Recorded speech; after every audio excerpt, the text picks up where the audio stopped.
afternoon mga ka-viewers. Meron lang akong ipiplex.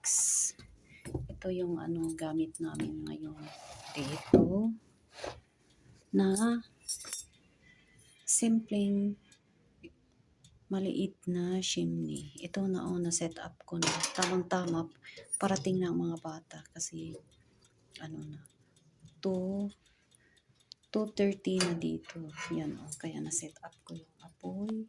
Yan. Ito yung nilinisan namin kahapon kasi yan yan. Pag umpisa ng lalabas ang doon, kunting usok.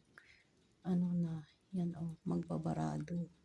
Kaya yan, ang busy kami kahapon na naglinis. Yan. Ngayon, ito na nasa-set up ko na yung apoy. Yan Maganda kasi ito kasi meron siyang maliit na oven dito. Yan ang oven niya. Side by side yan. Dito rin sa kabila. Yan. Kaya, at dito rin, pwede kong tanggalin yan. Ito, pwede kong tanggalin yan. Tapos, pwede din akong magpainit dyan. Yan, Pag malaking naman ang papainit ko, tanggalin ko naman yung second layer. Yan, Yan.